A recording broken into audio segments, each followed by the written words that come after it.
बिस्मिल्लाहिर्रहमानिर्रहीम। अस्सलाम वालेकुम नाज़रीन, लाउंज में खुश आमदीद। कैसे हैं आप? तीसरा प्रोग्राम हाजिर खिदमत झूठ पर। आज मैं आपको एक बड़ी इंटरेस्टिंग बात बताना चाह रहा हूँ और वो बात है मेरी माँ के 8 झूठ। यानी मेरी वालदा ने मुझसे 8 झूठ बोले। एक शख्स से जब पूछा गया कि ज़िंदगी में उसने कौन सा ऐसा झूठ सुना है जो उसके लिए सच से बड़ी ताकत रखता है, तो उसने ये बात बताई। उसने कहा, मैं गरीब घर में पैदा हुआ, मैं घर का वाहिद बच्चा था और मेरे घर में गुर्बत थी। वालिद जो है मेहनत मजदूरी करता था, तो रात को जब खाने पे हम बैठते तो अक्सर खाना कम होता, तो मैं अपनी वालदा को देखता, वो खाना नहीं खाती। मैं पूछता, माँ तू खाना नहीं खा रही? कहती मुझसे मुझे भूख नहीं है। और उसके बाद में देखता कि जो बर्तन बच जाते उसको वो अपनी ज़बान से चाटती थी। ये मेरी वालदा का पहला झूठ था, मुझे भूख नहीं है। ज़रा और बड़ा हुआ, मेरे घर के पास एक छोटी सी नदी थी, वहाँ कभी कभी हम जाके मछली पकड़ते थे। एक दिन मेरी माँ ने 2 छोटी छोटी मछलियाँ पकड़ी, लेके आई, पकाई, मेरे सामने रखी, मैं मछली खाने लगा। तो मछली के जो हड्डियाँ थी या उसके जो कांटे थे, वो जब मैं साइड पर रखता तो मेरी माँ लेकर उसे चूसती। छोटे छोटे गोश्त के जो टुकड़े होते थे वो खाती थी। भी देख के मुझे बड़ा अजीब सा हुआ कि मेरी माँ नहीं खा रही खाना। तो मैंने दूसरी मछली अपनी माँ को दे दी। मेरी माँ ने कहा, तुम्हें पता नहीं बेटा, मुझे मछली पसंद नहीं है, तुम खा लो। ये मेरी माँ का दूसरा झूठ था। मैं बड़ा हुआ, स्कूल में दाखिले की बात हुई, इतने पैसे हमारे पास नहीं थे, तो मेरी माँ ने करीब में एक फैक्ट्री थी जो मैचेस बनाती थी, माचिस, उसमें उसने जॉब लिया। 8 घंटे वहाँ काम करती है, मगर उसके अलावा काम लेके घर पे आती थी। रात को डब्बों में माचिस की तिल्लियाँ भरती।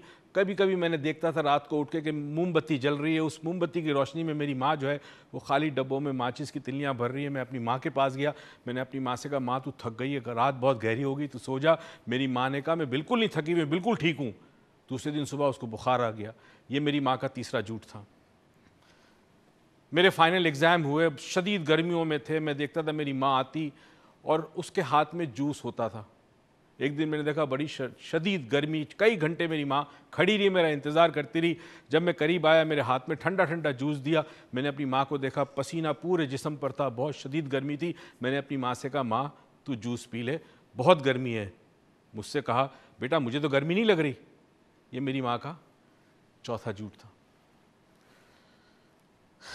एक दिन मेरे वालिद का इंतकाल हो गया। रिश्तेदारों ने बड़ी कोशिश की कि मेरी माँ दूसरी शादी कर ले। मेरी माँ हर एक से कहती, मुझे कोई मोहब्बत नहीं चाहिए, मुझे कोई शौहर की ज़रूरत नहीं, मैं खुश हूँ। मगर मेरी माँ अकेली और तन्हा रह गई थी। ये मेरी माँ का 5वां झूठ था। मैंने ग्रेजुएट किया, मुझे जॉब मिल गई, जॉब मिल ली मुझे शहर के अंदर, मैं शहर में जॉब करने लगा। अपनी माँ को हर महीने पैसे भेजता। मेरी माँ अक्सर वो पैसे वापस भेज देती और ये ख़त के साथ लिखती कि बेटा मुझे पैसे की ज़रूरत नहीं है, तुझे ज़रूरत होगी शहर में, तू उसे इस्तेमाल कर, मैं बिल्कुल ठीक हूँ, मुझे ज़रूरत नहीं पैसों की। मुझे पड़ोसी से पता चला कि मेरी माँ सब्जियाँ मार्केट में बेचती है अपना गुजर बसर करने के लिए, मुझे पैसों की ज़रूरत नहीं। ये मेरी माँ का 6ठा झूठ था। मेरी नौकरी में तरक्की हुई है, मुझे एक दूसरे मुल्क में ऑफ़र आई। मैंने अपनी माँ से कहा, माँ दूसरे मुल्क में नौकरी मिल रही है, बहुत अच्छी नौकरी, तू मेरे साथ चल, मैं तुझे अकेला नहीं छोड़ सकता। शायद मेरी माँ के जहन में ये बात हो कि कहाँ मैं अपने बच्चे पे बोझ बनूँ, मैं अपने बेटे पे बोझ बनूँ।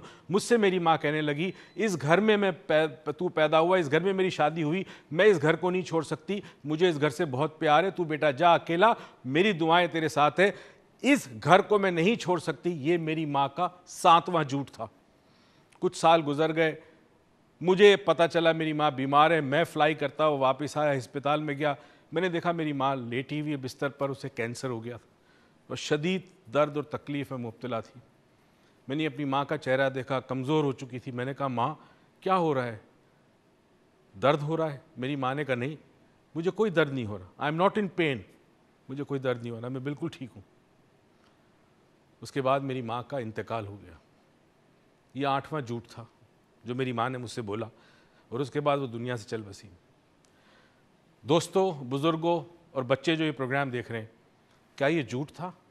वो जुमले कि जिसके पीछे इसार और कुर्बानी हो, मोहब्बत और प्यार हो, अपना सब कुछ लुटाकर दूसरों को कुछ देना, ये जज्बा माँ और बाप में होता है, ये झूठ नहीं है। हम एक ब्रेक पे जाएंगे, ब्रेक से वापस आएंगे।